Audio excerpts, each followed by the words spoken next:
கர்த்தருக்குள் பிரியமான இந்த குழுவில் கூடியிருந்திருக்கிற பரிசுத்தவான்கள் அனைவருக்கும் குழுவின் சார்பாக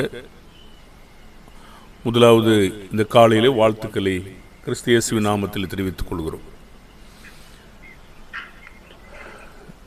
இன்றைய நாளில் நாம் வெளிப்படுத்தின விசேஷம் 19ஆம் அதிகாரம் 11 13 வரைக்கும் வாசி கேட்போம். பின்பு பரலோகம் திறந்திருக்கிறதாக கண்டேன். இதோ ஒரு வெள்ளை குதிரை காணப்பட்டது. அதன் மேல் ஏறியிருந்தவர் உண்மையும் சத்தியம் உள்ளவர் எண்ணப்பட்டவர். அவர் நீதியாய் நியாயந்திருத்து யுத்தம் பண்ணுகிறார். அவருடைய கண்கள் அக்னி ஜுவாலை போல் இருந்தன. அவருடைய சிரசின் மேல் அநேக கிரீடங்கள் இருந்தன. அவருக்கே அன்றி வேறொருவருக்கும் தெரியாத ஒரு நாமம் எழுதியிருந்தது. இரத்தத்தில் தோய்க்கப்பட்ட வஸ்திரத்தை தரித்திருந்தார். அவருடைய நாமம் தேவனுடைய வார்த்தை என்பதே. கடந்த வாரத்திலே நாம் தூதனை வணங்கும் போது அதற்கான பிரதிபலிப்பு என்ன என்பதை பற்றி நாம் கடந்த வாரத்திலே பார்த்தோம். இன்றைய நாளில் இந்த வெள்ளை குதிரையின் மேல் ஏறியிருந்தவரையும் வெள்ளை குதிரை வெள்ளை என்ற காரியத்தை குறித்தும் நாம் பார்க்க போகிறோம். இப்படிப்பட்ட வெள்ளை குதிரையை நாம் 6ஆம் அதிகாரத்திலிருந்து 8ஆம் அதிகாரம் வரைக்கும் ஆட்டுக்குட்டியானவரின் 7 முத்திரைகளில் முதலாவது முத்திரை உடைத்த போது வெள்ளை குதிரையை நாம் படித்திருக்கிறோம். 6ஆம் அதிகாரம் 2ஆம் வசனம் படிப்போம் என்றால், நான் பார்த்தபோது இதோ ஒரு வெள்ளை குதிரையை கண்டேன். அதன் மேல் ஏறி இருந்தவன் வில்லை பிடித்திருந்தான். அவனுக்கு ஒரு கிரீடம் கொடுக்கப்பட்டது. அவன் ஜெயிக்கிறவனாகவும் ஜெயிப்பவனாகவும் புறப்பட்டான் என்ற வார்த்தையை நாம் பார்த்தோம். அந்த ஆட்டுக்குட்டியானவருடைய முத்திரை 8ஆம் அதிகாரத்தோடு அது முடிவடைகிறது. இப்போ உண்மையும் சத்தியம் உள்ளவர் எந்த குதிரையின் மேல் ஏறி இருந்தார், யுத்தம் பண்ண வருகிறார் என்று பார்த்தீங்கன்னா வெள்ளை குதிரை. இந்த வசனப்பகுதியில் வெள்ளை குதிரையில்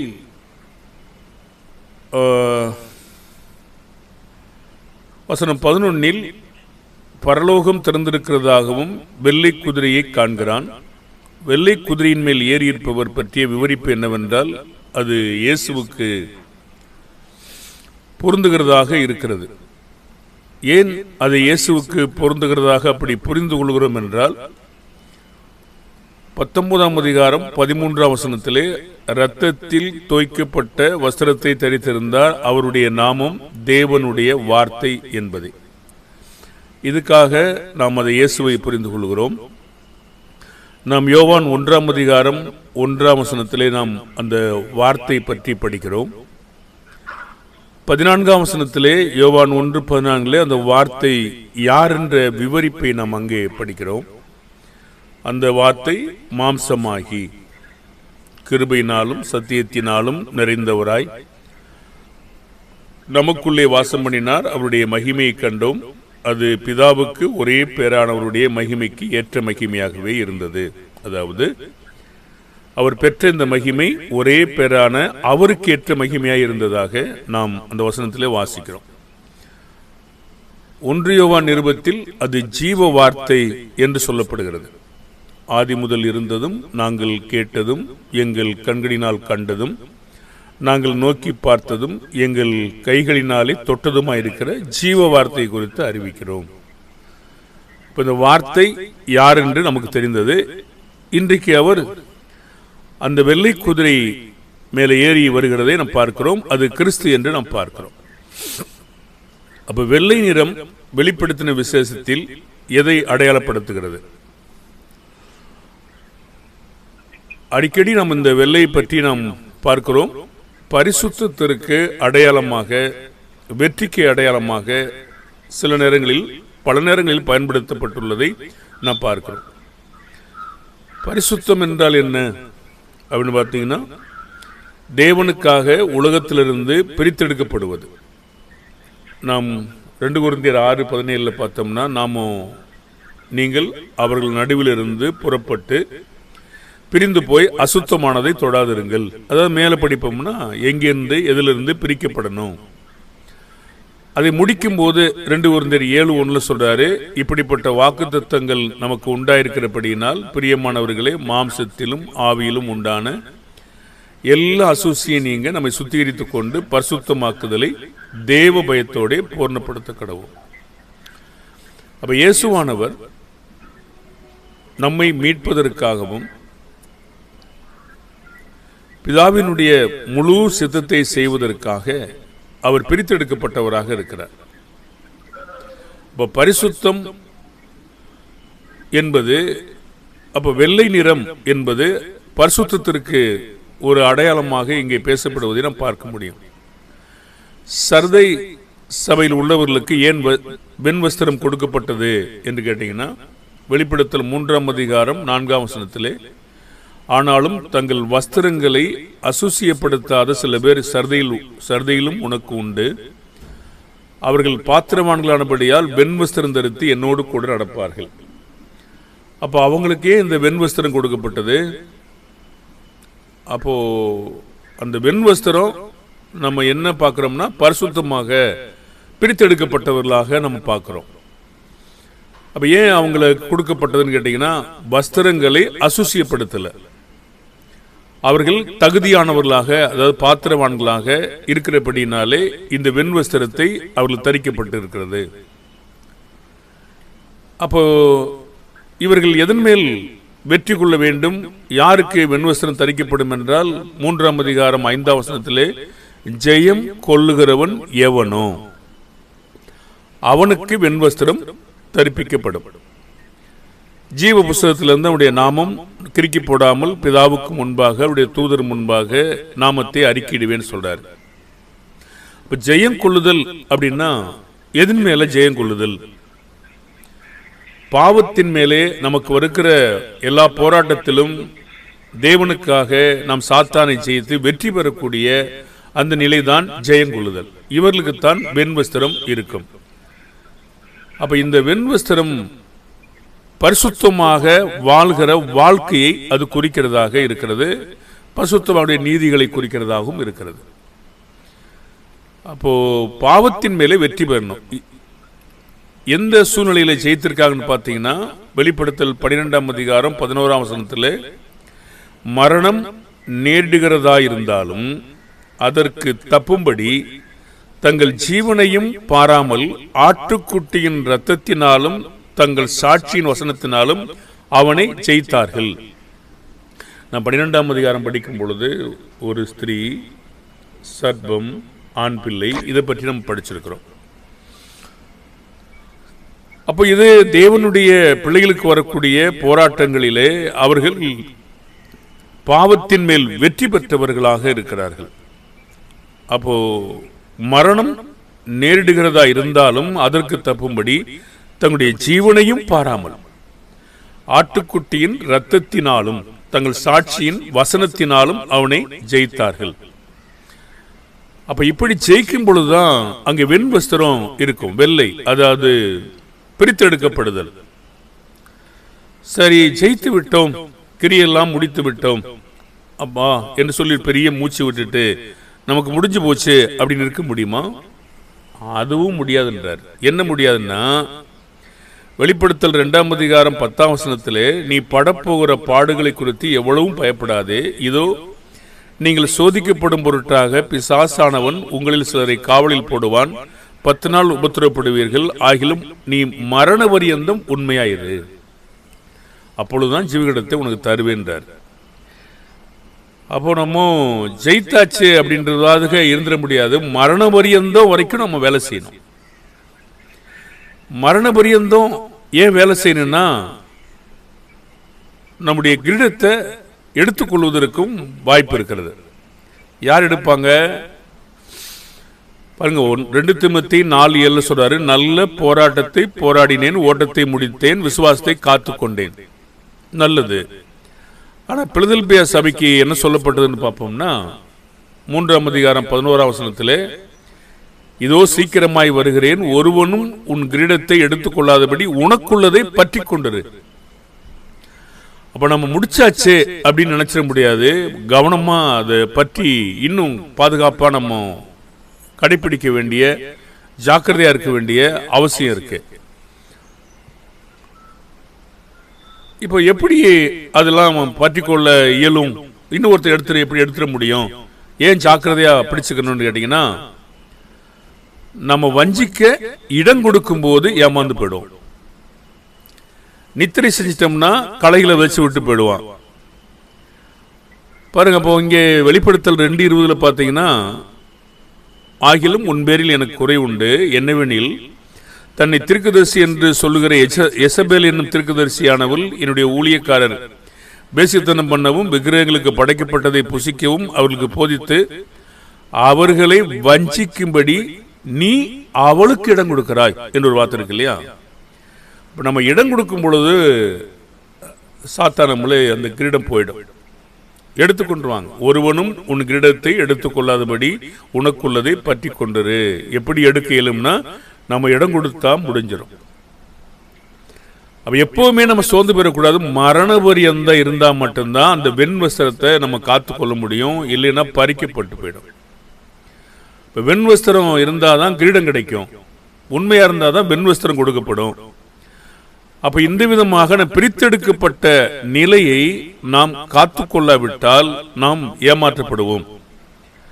ஓ, நம்ம கிறிஸ்துவின் சபையா இருக்கிறோம், நமக்கு வசனம் தெரியும் அப்படின்னு சொல்லிட்டு இருந்தோம்னா நமக்கு செயல்பாடு மற்றதும் காத்துக்கொள்ளாவிட்டால் நாம் ஏமாற்றப்படுவோம். இடம் கொடுக்க கூடாது. இந்த வெண் வஸ்திரம் பெற்றுக்கொள்வதற்கு நிபந்தனை என்ன?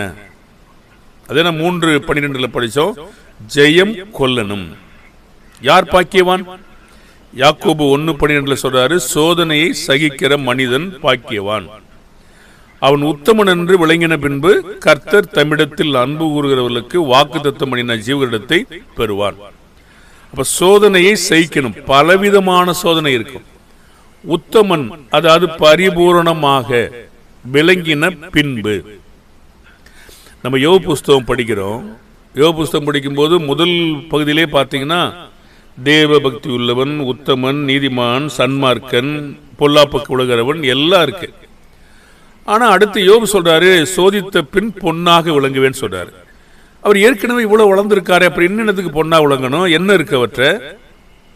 ஒரு ஆச்சரியமான ஒரு கேள்வி இல்லையா அது? அவர் எத்தனை காரியங்களை வளர்ந்திருக்கிறதாக தேவனே சாட்சி கொடுக்கிறாரு. ஆனா கொடுத்திருந்த பிற்பாடு யோபு சொல்றாரு, சோதித்த பின் பொன்னாக விளங்குவேன். அப்ப இன்னும் ஏதோ இருக்கோ, அங்க இருக்கோ? இல்ல சும்மா சொல்லிட்டாரா? இல்ல ஏதோ சும்மா ஒரு பேச்சுக்கு நம்மள மாதிரி பேசிட்டாரா அவரு? பாருங்க, எத்தனை காரியங்கள் தேவனுக்கு எதிராக அவர் பேசினார் சொல்லி வாயை பொத்திக்கிறவேன்றார். பிறந்த நாள்லாம் அவர் சபிச்சது நமக்கு நினைவு இல்லையா? அப்ப தேவனுடைய காரியத்தில் அவர் பாவம் செய்யாம வாயில் இருந்தாலும் கூட தேவன் அவரை பார்த்து சில காரியங்களை சொல்லியிருக்காரு. நீ இதெல்லாம் உண்டாக்கும் போது இருந்தாயோ, நீ இதை அறிவாயோ? அப்படியானா என்ன இன்னும் அவர்கிட்ட நீக்கப்பட வேண்டி இருந்துச்சு? இப்படிலாம் நம்ம பார்த்தோம்னா இருக்கும் இல்லையா? இப்ப நம்ம அதை பார்க்கல. அப்ப நம்ம வெண் வஸ்திரம் வேணும் அப்படின்னா, பிரித்தெடுக்கப்படணும் அப்படின்னு பட்டா மட்டும்தான் ஜீவகிரீடம் நமக்கு இருக்கும். அப்ப லவோதிக்கே சபையை பார்த்து இயேசு சொன்னாரு, அவர்கள் நிர்வாணியாகி அவலட்சணம் தோன்றாமல் இருக்க என்ன செய்யணும் கேட்டீங்கன்னா, நெருப்பிலே புடமிடப்பட்ட பொண்ணை வாங்கணும். அவங்களுக்கு தெரியுது நான் நல்ல பணக்காரனா இருக்கேன், எனக்கு எந்த குறையும் இல்லை அப்படின்னு சொல்லிட்டு இருக்காங்க அந்த சபையார். பாருங்க, பெரும்பாலும் மக்கள் கூட்டமும் அங்கே வரக்கூடிய காணிக்கையும் கணக்கு இல்லை. ஏதோ உட்கார்ந்து கூடிட்டா அது கணக்கு கிடையாது. அவங்க சோதிக்கப்பட்டிருக்காங்களா, எல்லா வகையிலும் புடமிடப்பட்டிருக்காங்களா, பொண்ணை வாங்கியிருக்காங்களா? பொன்னை வாங்க வேண்டும் என்றால் நெருப்பிலே புடமிடப்பட்டிருக்கணும். அப்போ உடுத்திக் கொள்வதற்கு வெண்வஸ்திரங்களை என்னிடத்தில் நீ வாங்கிக் கொள்ளவும், நீ பார்வையடையும்படி உன் கண்களுக்கு மருந்து களிம்பு போடணும்னு சொல்லி, மருந்து போடணும் சொல்லி உனக்கு ஆலோசனை சொல்லுகிறேன் அப்படி சொல்றாரு. அப்போ ஒரு வெண்வஸ்திரம் ஒரு சாதாரணமா ஒருத்தருக்கு கிடைக்காது. வெற்றி என்பது ஒருத்தருக்கு சாதாரணமா இல்ல. மத்திய 7ஆம் அதிகாரம் 25ஆம் வசனம் வாசிப்போம்னா, அவரு கற்பாறை மேல அஸ்திபாரம் போட்டிருக்காரு. கிறிஸ்து மேலே தான் போடப்பட்டிருக்கிற அஸ்திபாரம் இல்லாம வேற ஒரு அஸ்திபாரம் இல்ல, கிறிஸ்து மேலதான் இருக்கு. அந்த அஸ்திபாரம் இருந்தாலும் அது மேல என்ன மோதுதுங்க? காற்று, மழை எல்லாம் சுவர்ல மோதுது. எதுக்கு மோதணும்? அது உண்மையாதான் கட்டப்பட்டிருக்கா இல்லையா என்று பரிசோதனையானது அங்கே இருக்கிறது இல்லையா? பெருமழை சொரியும் அது மேல. 1 Corinthians 3:12-14 வரைக்கும் வேலைப்பாடு இருக்கிறது. வைக்கோல் மற்றும் புல்லு, மரம் இதெல்லாம் கட்டப்படுது. அக்னியினால் அது பரிசோதிக்கப்படும். உங்கள் நடுவில் பற்றி எறிகிற அக்னியை குறித்து புதுமை என்று எண்ணக்கூடாது. இதெல்லாம் சோதிச்சாதான் இந்த வெண்வஸ்திரம் வெற்றி பிரித்தெடுக்கப்பட்டோமா இல்லையா என்று வாயில சொல்றது இல்லை, அது தெரியும். வேத வசனத்தின் நிமித்தம் கொல்லப்பட்ட ஆத்துமாக்கள் பலிபீடத்திலிருந்து ஒரு கேள்வியை கேட்டாங்க. அப்ப என்ன கேள்வி கேட்டாங்கன்னா, அவங்களுக்கு ஏன் வெள்ளை அங்கில் கொடுக்கப்பட்டது சொல்லும் பொழுது அவர் சொல்றாரு 6:11 அப்பொழுது அவர்கள் ஒவ்வொருவருக்கும் வெள்ளை அங்கிகள் கொடுக்கப்பட்டது, அன்றியும் அவர்கள் தங்களைப் போல கொலை செய்யப்பட போகிறவர்களாகிய தங்கள் உடன் பணிவிடைக்காரரும் தங்கள் சகோதரமானவர்களுடைய தொகை நிறைவாகும் அளவும் இன்னும் கொஞ்ச காலம் இளைப்பாறணும் என்று அவர் சொல்லப்பட்டது. அவங்க எப்படிக்கு வேலை செய்து கொலை செய்யப்பட்டாங்களோ அதே போல நீங்களும் பாடுபடணும், இன்னும் நீங்க நிறைய வேலை செய்யணும்னு சொல்லி சொல்றார். அப்ப திரள் கூட்டமான ஒருவனும் எண்ணக்கூடாதவர்களுக்கு வெள்ளை அங்கி ஏன் கொடுக்கப்பட்டதுன்னா அங்கே நல்ல ஒரு வார்த்தை சொல்றாரு.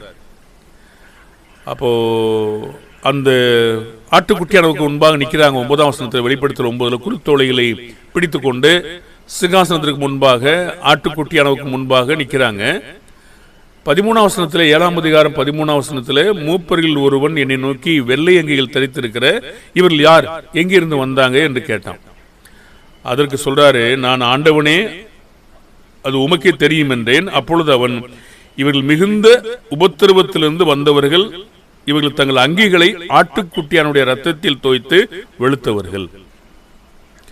1 Corinthians 11:25 நமக்கு தெரியும், உடன்படிக்கையின் ரத்தம்.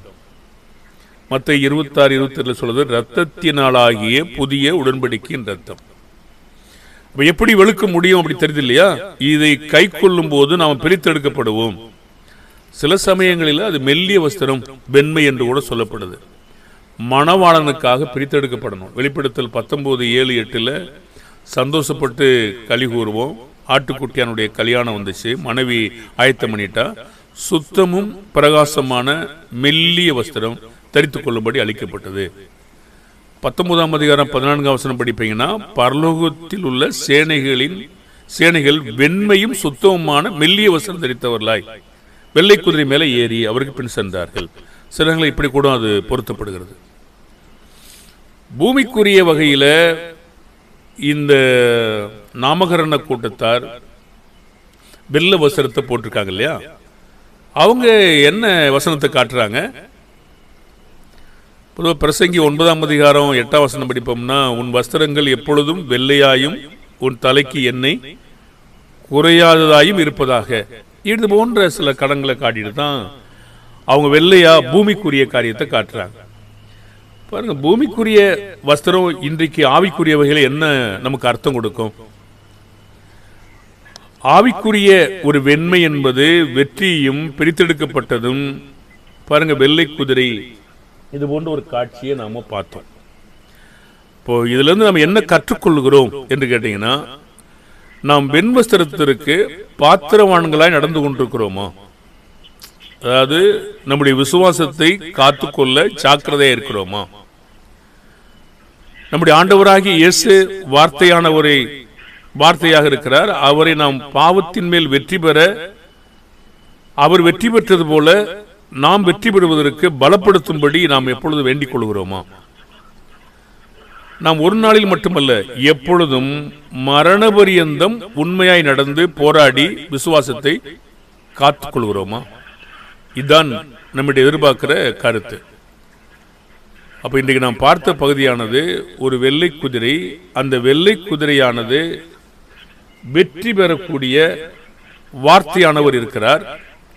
வெள்ளை என்பது அது பரிசுத்தத்திற்கு அடையாளமாக குறிக்கப்படுகிறது, இன்னும் வெற்றிக்கு அடையாளமாக குறிக்கப்படுகிறது என்பதை பார்த்தோம். அதிலிருந்து முடிக்கப்படும் போது நாம எப்படி இருக்கணும், சில சபையார் எப்படி இருந்தாங்க, யாருக்கு வெண்வஸ்திரம் கொடுக்கப்பட்டது, ஏன் கொடுக்கப்பட்டது, அவர்கள் எப்படி தகுதி அடைந்தார்கள், இந்த இரத்தத்தினாலாகிய புதிய உடன்படிக்கையின் அந்த வஸ்திரத்தை காத்துக்கொண்டு போராடி பாவத்தின் மேல் வெற்றி பெற்றதினால் வெண்வஸ்திரம் தரிக்க பாத்திரவான்களாய் இருந்தார்கள். இப்போ நாமும் இவ்வாறு தேவனுக்காக பிரித்தெடுக்கப்பட்டால், உண்மையாயிருந்தால், மெய்யாகவே நாம் கர்த்தருக்கு பரிசுத்தமாயிருப்போம், வெற்றியாளராயிருப்போம். நாம் மரண பரியந்த உண்மையாயிருப்போம், விழிப்பாயிருப்போம், ஜாக்கிரதையாயிருப்போம். பிதாவாகிய தேவன் நம்மை கிறிஸ்து இயேசு மூலமாக பலப்படுத்துவாராக. தேவனுக்கே மகிமை உண்டாகட்டும். நன்றி சகோதரர்களே.